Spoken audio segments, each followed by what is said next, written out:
Selamat pagi dan selamat datang di CNBC Indonesia Special Dialogue yang didukung oleh Dewan Minyak Sawit Indonesia dan Badan Pengelolaan Dana Perkebunan Kelapa Sawit. Bersama saya, Syafina Nasyar. Berikan tepuk tangan yang paling meriah untuk acara kita pagi hari ini. Ya pemirsa, Special Dialogue kali ini merupakan sebuah talk show di mana kami menghadirkan sejumlah pakar, representatif pemerintah dan juga pemangku kepentingan untuk hadir dan berdiskusi membahas mengenai industri dan juga tantangan terhadap alternatif dan ketersediaan sawit.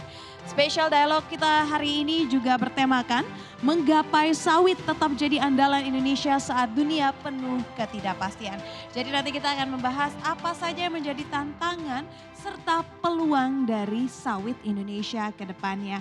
Tapi sebelum itu izinkan saya menyapa kepada seluruh tamu yang sudah hadir hari ini. Pertama-tama selamat pagi dan selamat datang kepada Bapak Edi Abdurrahman, Direktur Utama Badan Pengelola Dana Perkebunan Kelapa Sawit. Selamat pagi Pak Edi. Selanjutnya kepada Bapak Sahat Sinaga, Ketua Dewan Minyak Sawit Indonesia. Selamat pagi Pak Sahat. Bapak Edi Martono, Ketua Umum Gabungan Pengusaha Kelapa Sawit Indonesia. Selamat pagi Pak Edi. Hadir juga Bapak Tungkot Sipayung selaku Direktur Eksekutif Palm Oil Agribusiness Strategic Policy Institute. Bapak Tungkot, selamat pagi.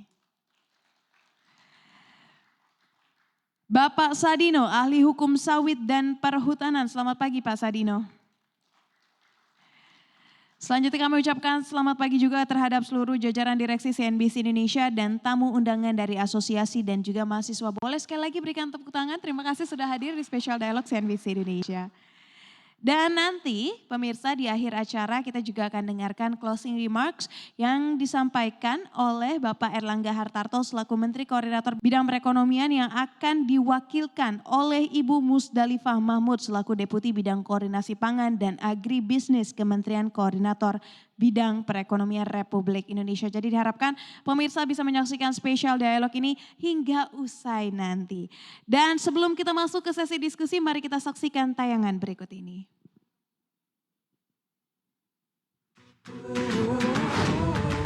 Tanpa kita sadari, ada satu kebaikan yang telah menemani kita semenjak matahari terbit. Dari siang menuju petang. Dari petang menuju malam.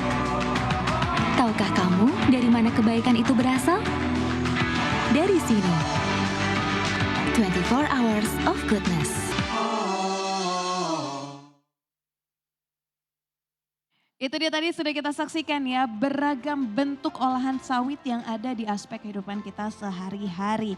Dan ini tentunya adalah peluang yang kita ketahui bersama. Memang Indonesia ini merupakan salah satu penghasil sawit terbesar dunia. Sehingga di sini kita akan membahas selain menjadi sebuah negara yang menghasilkan sawit yang begitu berlimpah, kira-kira tantangan apa yang mungkin akan didapatkan Indonesia di tengah kondisi yang sedang tidak baik-baik saja. Untuk itu saya akan langsung mengundang para pembicara kita yang akan juga dimoderatori oleh saya sendiri, Syafina Nasyar. Langsung saja saya akan panggilkan Bapak Edi Abdurrahman, Direktur Utama Badan Pengelola Dana Perkebunan Kelapa Sawit. Bapak Sahat Sinaga, Ketua Dewan Minyak Sawit Indonesia. Bapak Edi Martono, selaku Ketua Umum Gabungan Pengusaha Kelapa Sawit Indonesia. Bapak Edi boleh di sebelah saya. Lalu diikuti oleh Pak Sahat dan juga Pak Edi Martono. Selanjutnya saya juga panggilkan Bapak Tungkot Sipayung, Direktur Eksekutif Palm Oil Agribusiness Strategic Policy Institute. Dan juga Bapak Sadino, Ahli Hukum Sawit dan Perhutanan. Kami persilakan untuk naik ke atas panggung.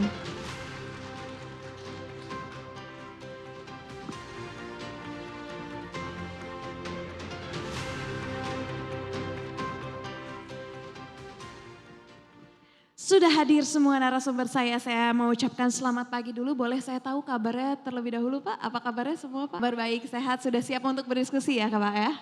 Baik, kalau gitu saya akan mulai diskusi kita bersama dengan Pak Edi Abdurrahman. Boleh diambil Pak mikrofonnya.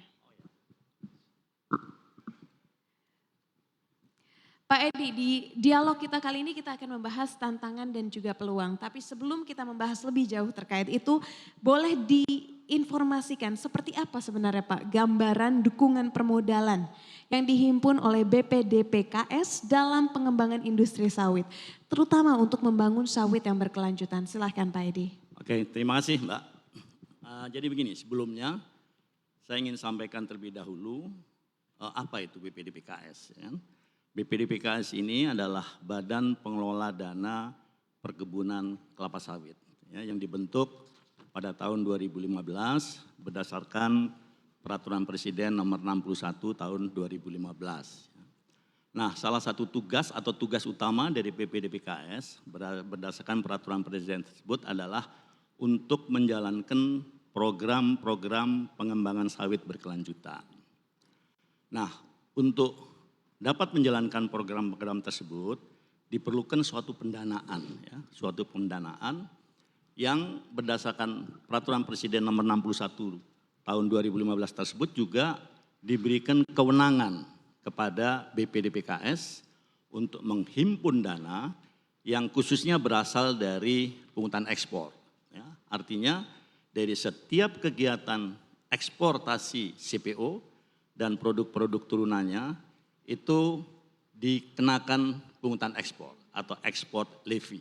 Nah, dari situlah BPDPKS mendapatkan dana untuk kemudian dikelola dan kemudian didistribusikan kepada program-program pengembangan sawit berkelanjutan. Ya. Nah, sampai dengan tahun 2023 ini, sejak tahun 2015 sampai dengan bulan Mei tahun 2023, sebetulnya BPDPKS sudah dapat memungut pungutan ekspor yang akan dijadikan sebagai dana untuk membiayai program-program pengembangan sawit berkelanjutan kurang lebih sebesar 186,6 triliun rupiah. Ya, jadi cukup besar.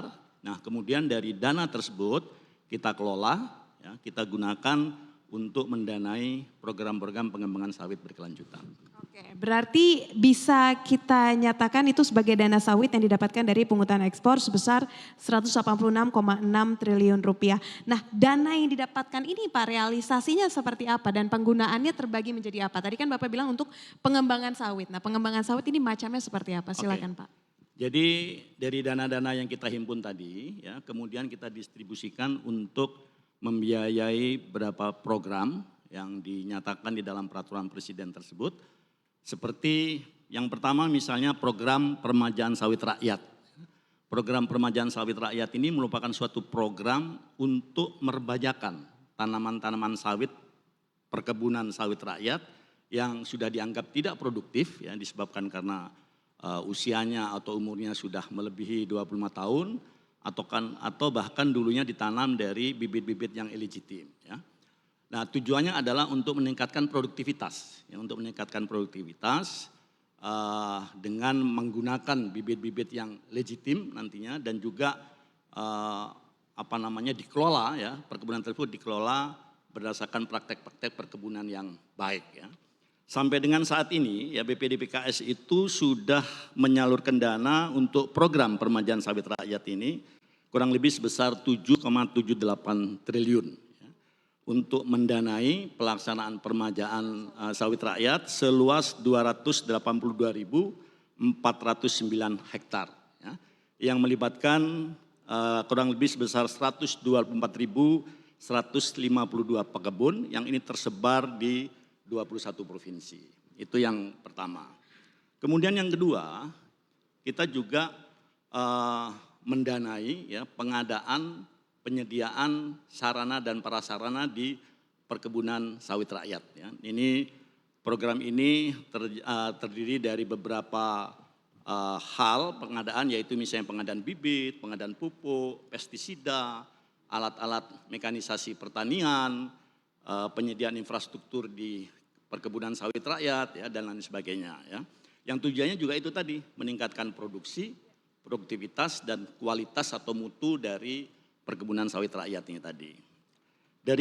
Sampai dengan bulan Mei tahun 2023, BPDPKS sudah memberikan dukungan ya, untuk penyediaan sarana dan prasarana ini kepada 26 lembaga pekebun. Ya, lembaga pekebun ini bisa dalam bentuk kelompok tani, gabungan kelompok tani, ataupun koperasi. Ya.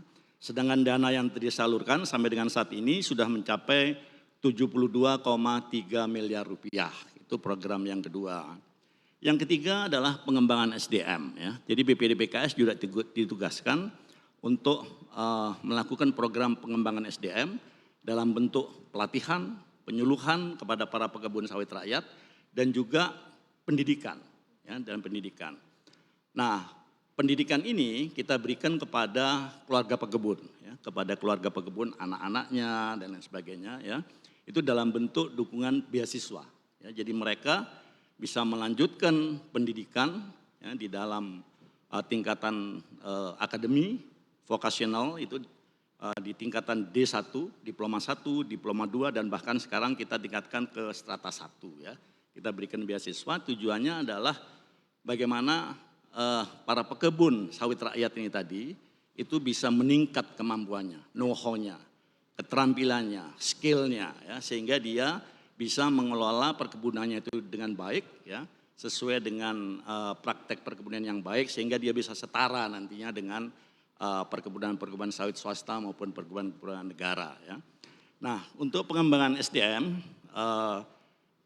untuk program pelatihan kita telah melatih ya, bekerja sama dengan Direktorat Jenderal Perkebunan yang melalui lembaga-lembaga pelatihan yang kita tunjuk, itu sebanyak 11.088 pekebun, ya 11.088 kebun. Sedangkan untuk beasiswa kita telah memberikan beasiswa kepada 3.265 mahasiswa. Ya, dari situ saat ini untuk program D1 kita sudah meluluskan 1.700 mahasiswa, dan untuk program D3 kita sudah meluluskan 630 mahasiswa. Ya. Sedangkan dana yang tersalur sampai dengan saat ini itu kurang lebih berjumlah 356,52 miliar rupiah. Ya. Itu adalah program pengembangan SDM. Kemudian program selanjutnya adalah penelitian dan pengembangan.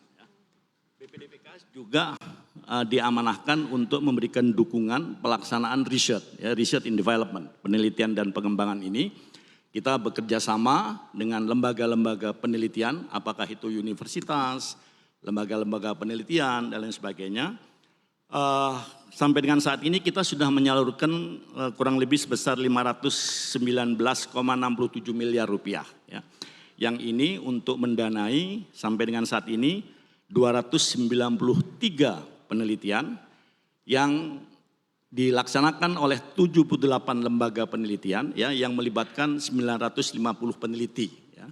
Di samping itu kita juga dalam kaitan dengan penelitian, ini kita mempunyai suatu program yang kita sebut dengan Lomba Riset Nasional. Yang ini mengikut sertakan para mahasiswa, ya, para mahasiswa untuk bisa mulai melakukan penelitian-penelitian terutama dengan sawit ini tadi. Jadi sejak dini kita sudah coba mereka untuk ikut serta di dalam penelitian-penelitian yang terkait dengan sawit ini tadi.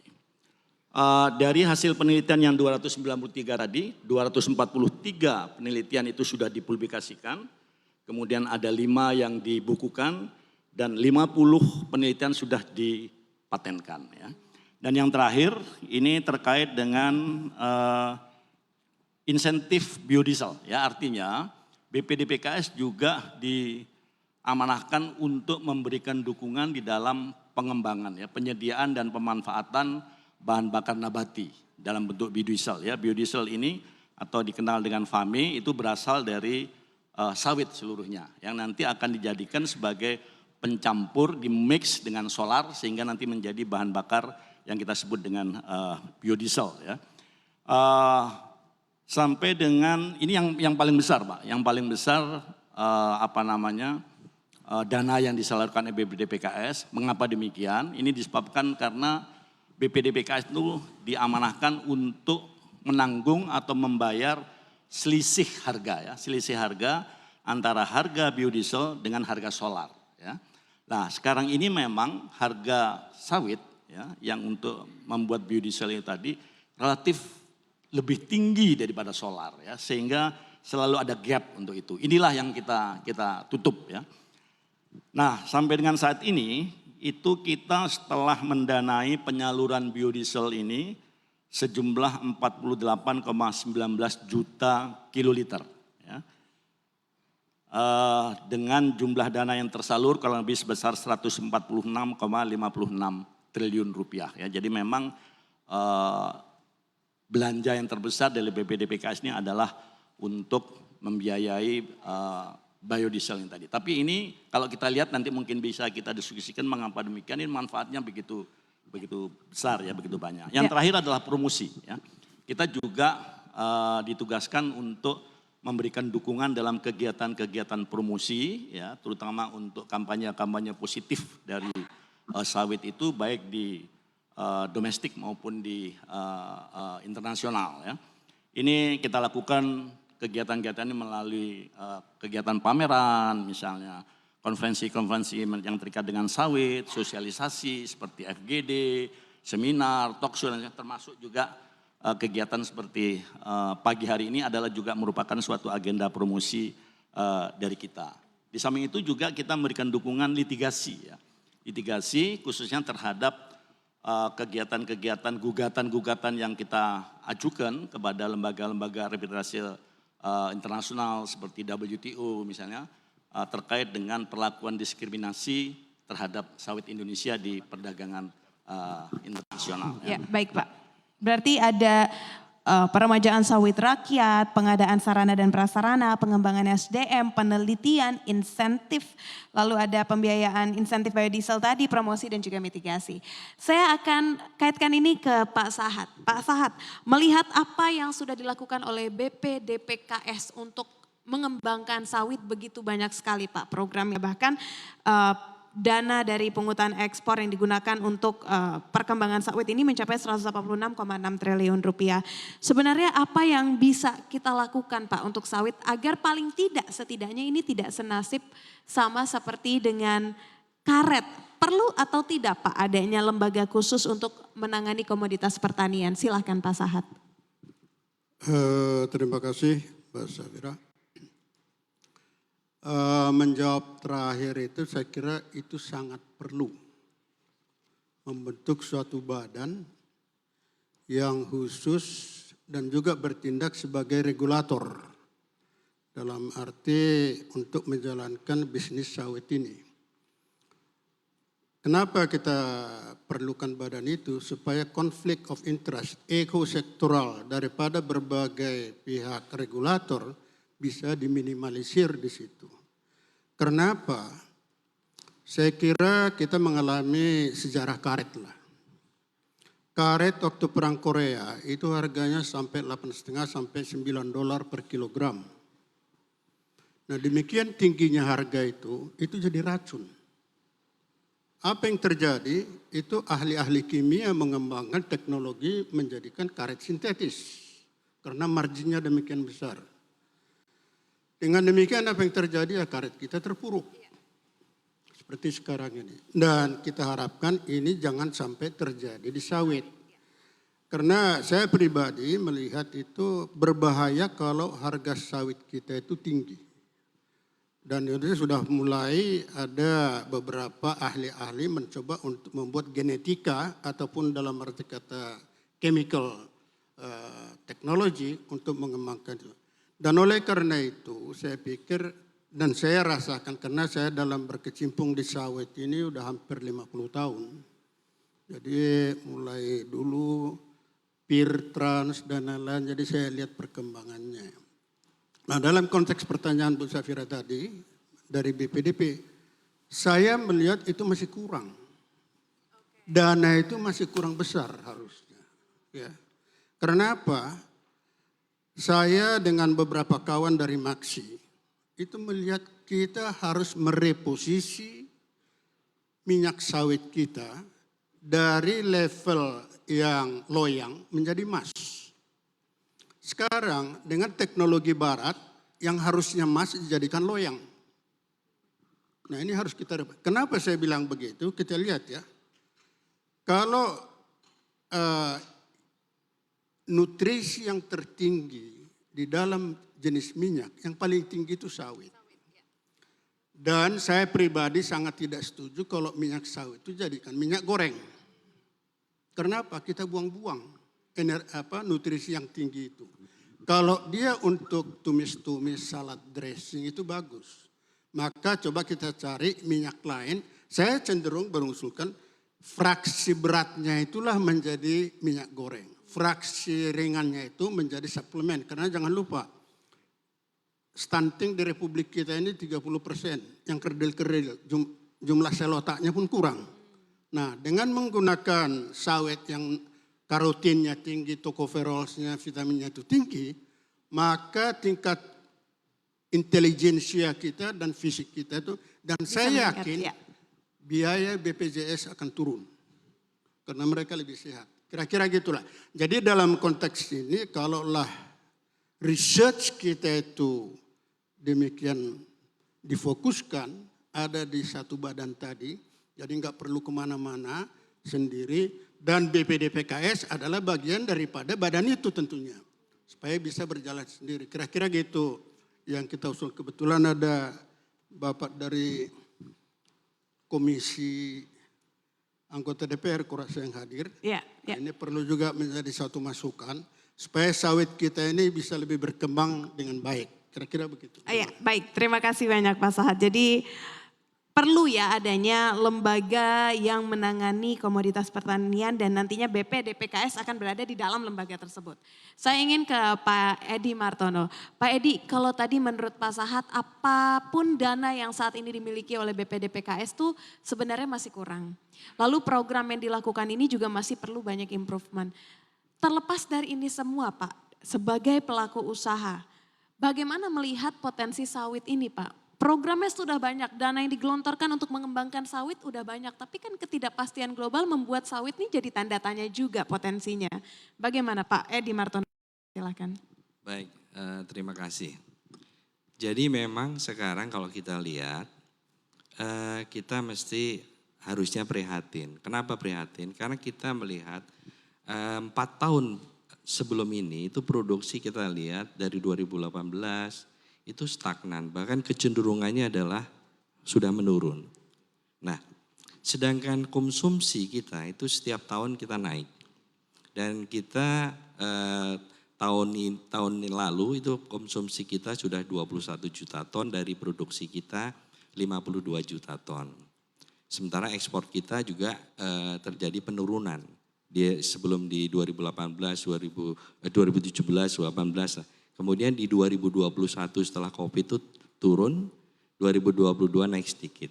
Nah, yang menjadi masalah di sini adalah bahwa di kita sendiri itu masih banyak terjadi yang tadi disampaikan oleh Pak Sahat, yang kita harapkan tadi, bagaimana terjadi sinkronisasi antara lembaga untuk dalam kebijakan.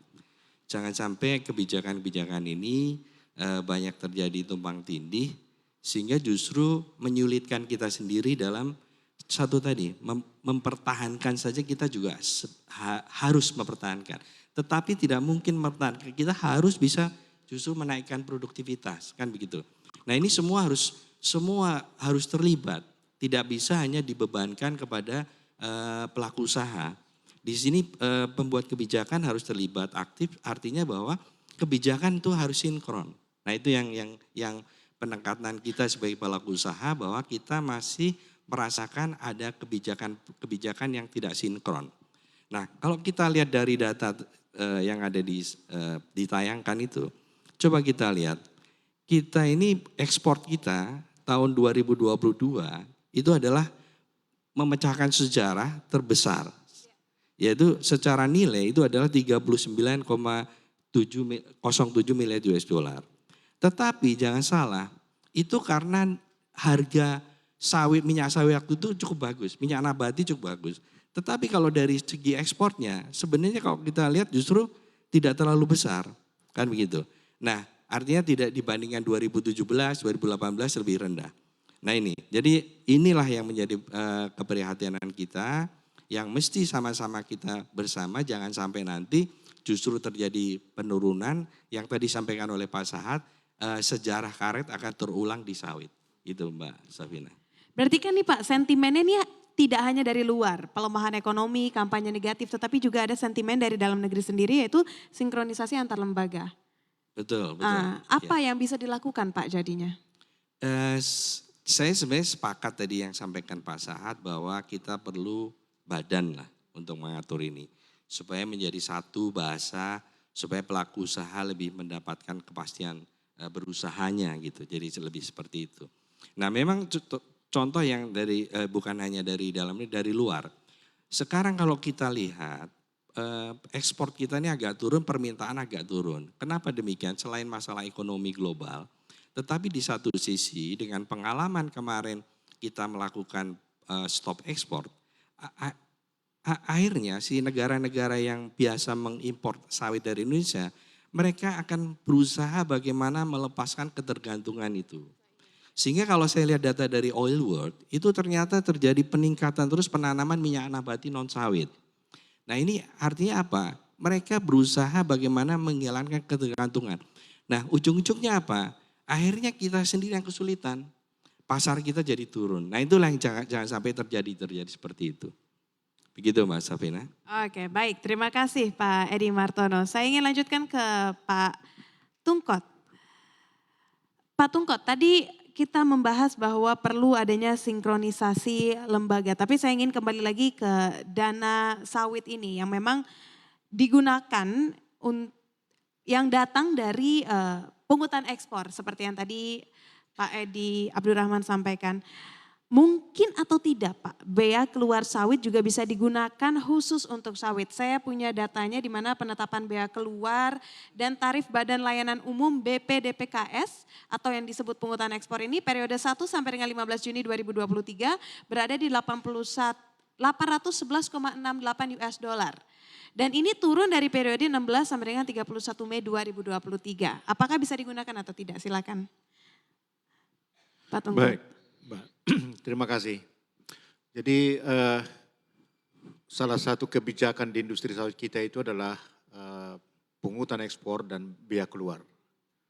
Itu kebijakan, ya, itu adalah instrumen kita untuk menjaga irama hilirisasi kita. Jadi itu bukan sekedar hanya mengambil memajak perdagangan, tapi ya, kalau kita lihat struktur pungutan ekspor misalnya, itu proporsional, ya artinya hilir lebih sedikit pajaknya, pungutannya dibandingkan dengan hulu. Maksudnya adalah apa? Mendorong hilirisasi, karena kita nggak mau jadi rajanya CPO saja. Kita mau rajanya hilir, kita mau mengekspor biodiesel, kita mau mengekspor minyak goreng, kita mau olein, kita mau yang hilir oleh kimia gitu. Nah karena itu kita hilirisasi. Nah itulah fungsi daripada ya kebijakan pungutan ekspor itu dibuat, dirancang demikian bagus. Bea keluar itu memang suatu hal yang lain. Nah apakah ini bisa dipakai untuk industri sawit? Bisa, tapi melalui mekanisme PBN, beda dengan pungutan gitu. Jadi kalau misalnya kita mau mengusulkan ke DPR supaya ini bea keluar juga bisa digunakan, ya itu saya pikir tidak masalah. Ya, itu boleh dan memang digunakan, hanya saja mekanismenya berbeda-beda gitu. Nah persoalan kita sebetulnya bukan hanya sekedar itu. Ya. Persoalan kita yang terbesar itu adalah tadi disampaikan oleh Pak Edi, Abdurrahman dari BPDKS, Pak Sahat dan juga dari Gapki. Persoalannya kita adalah saat ini adalah kita itu masih jalan sendiri-sendiri. Ya. Ya, di hilir jalan sendiri, di hulu jalan sendiri. Ya, bahkan seringkali perilakunya saling membunuh quote and quote, kebijakannya juga satu ke timur, satu ke barat, yang akhirnya ya itu membuat kita menderita gitu kan, membuat kita tidak sulit bergerak gitu kan. Kalau kita lihat misalnya, kalau bisa ditayangkan misalnya bagaimana integrasi hulu dan hilir itu di PPT saya, itu menunjukkan sebetulnya kita sudah harus berubah cara kita mengelola industri sawit ini. Gak boleh lagi kita katakan itu kalau misalnya produktivitas turun gitu kan, itu hanya diserahkan kepada para pelaku sawit. Nggak bisa begitu, kebijakannya seperti apa gitu kan. Ya kurang pupuk itu enggak urusannya menteri di hilir itu kan, di on farm itu kan di hulu gitu kan. Seperti itu gitu. Jadi kita saatnya menurut saya bukan lagi bekerja sendiri-sendiri, kita harus menggandengkan tangan, hulu hilir integrasi ya, sehingga apa tadi yang disampaikan oleh Pak Sahat tadi ya, bahwa kita perlu badan nasional, ya kita butuh badan yang mengintegrasikan seluruh komponen daripada industri sawit itu supaya apa? Supaya satu irama. Ini sekarang ini kita ini iramanya beda-beda. Ada irama Jaipongan, ada irama Melayu, ada irama Caca gitu kan. Ini kan sulit kita ini. Yang masalahnya adalah ketika Eropa gendangnya ditabuh, kita menari bersama-sama mengikuti apa yang diinginkan Eropa. Itu kan sangat sekali gitu. Jadi itu persoalan kita saat ini itu. Terima kasih. Berarti sepakat ya Pak Sahat, Pak Edi, Pak Tungkot memang memerlukan satu lembaga agar tidak lagi jalan sendiri-sendiri. Nah, saya ingin ke Pak Sadino. Pak Sadino melihat sulitnya ya untuk bisa jalan berirama. Adanya regulasi, kalau tadi Pak Tungkot yang satu ke barat, satu ke timur, yang satu nari Caca, yang satu Jaipongan. Ini kan berbeda-beda. Artinya bisa jadi ada regulasi yang tumpang tindih sehingga penerapan hukumnya pun tidak akan berjalan dengan maksimal begitu. Saya ingin tahu bagaimana Anda menilai produk hukum industri sawit saat ini, Pak. Ya, terima kasih. Tadi menyambung apa yang disampaikan oleh Pak Edi, Pak yang lainnya. Terus terang saja kalau bicara tentang produk hukum. Tadi apa yang dikeluhkan itu sebenarnya itulah yang terjadi. Jadi yang namanya overlapping regulasi itu di semua kegiatan sawit ini terjadi. Bahkan dari yang namanya regulasi pusat sampai daerah itu tidak ada satu kesatuan. Makanya kalau tadi adalah melihat dari sisi dari perkebunan kelapa sawit, apalagi kalau di sini adalah ketidakpastian dunia, sebenarnya di Indonesia pun tidak ada kepastian juga. Ya, kepastiannya ini kenapa tidak ada kepastian? Karena nanti Mbak sampaikan, pelaku usaha ini sekarang menjadi agak kebingungan. Bahkan yang sudah punya hak atas tanah pun sekarang pada nggak mau nanam. Karena apa? Jaminan terhadap kepastian atas lahannya pun juga tidak ada. Nah bagaimana tadi mentargetkan misalnya sampai 2045 misalnya yang Pak Edi Martono sampaikan. Bagaimana kalau kepastian tentang hulunya dari lahan saja tidak ada. Tentu impactnya kepada tadi Pak Edi Abdurrahman tadi sampaikan. Bagaimana terhadap industri kelapa sawit kita secara keseluruhan. Nah ini tentu saya berharap adanya tadi adalah saya mensupport tentang lembaga itu. Lembaga di situ adalah minimal bisa mengharmoniskan. Kalau tidak bisa harmonis keseluruhan ya minimal 50-60% saja. Menurut saya sudah bisa dijalankan. Tapi kalau yang sekarang ini dari tingkat kementerian mungkin dari 16 sampai 17 kementerian yang mau bersama-sama ngelola sawit. Istilahnya dari yang saya dengar tadi pagi, istilahnya semua malah menebar jaring gitu loh. Jadi pada saat di situ ada sawit semua ditebar jaring oleh kementerian. Ya akhirnya semua yang isinya adalah jaring itu menjadi bulet ada di situ. Makanya kalau di Satgas yang kemarin oleh Pak LBP disampaikan semrawut gitu. Nah itu yang menjadi bahasanya semrawut karena memang dari hulu sampai hilir. Ini terjadi kesemrawutan. Baik, Pak Sadino, singkat Pak Sadino. Berarti kalau kita berbicara tentang lahan ini berkaitan erat juga dengan sertifikat lahan. Tapi kan sekarang sudah ada UUCK Pak. Apakah ini tidak mempermudah para petani untuk bisa mendapatkan sertifikat lahan sawitnya? Saya kira memang UUCK ini adalah toolnya. Ya, tidak bisa langsung UUCK bisa dijalankan tanpa ada peraturan pelaksanaannya. Peraturan yang pelaksanaannya dalam Undang-Undang Cipta Kerja terkait dengan perkebunan ini dispute dengan kawasan hutan, itu adalah peraturan pemerintah dan peraturan menteri. Kalau dilihat dari sisi peraturan pemerintah, khususnya peraturan pemerintah nomor 24 tahun 2021 dan peraturan Menteri Lingkungan Hidup dan Kehutanan nomor 7 tahun 2021, saya terus terang saja, saya sangat pesimis. Karena di situ adalah di sana adalah terus terang, di situ tidak berpihak kepada perkebunan kelapa sawit. Saya mohon ini saya sampaikan terus terang saja. Kalau toolnya yang digunakan itu, mohon maaf. Makanya saya berharap pada tim Satgas, itu berbeda. Istilahnya bagaimana menjalankan itu. Nah, saya kira itu yang kita sampaikan. Baik, terima kasih Pak Sadino. Dan pemirsa, diskusi kita semakin menarik, tapi kita harus jeda terlebih dahulu. Jangan kemana-mana, kira CNBC Indonesia Special Dialogue yang didukung oleh Dewan Minyak Sawit Indonesia dan Badan Pengelolaan Dana Perkebunan Kelapa Sawit akan segera kembali usai jeda. Tetaplah bersama kami.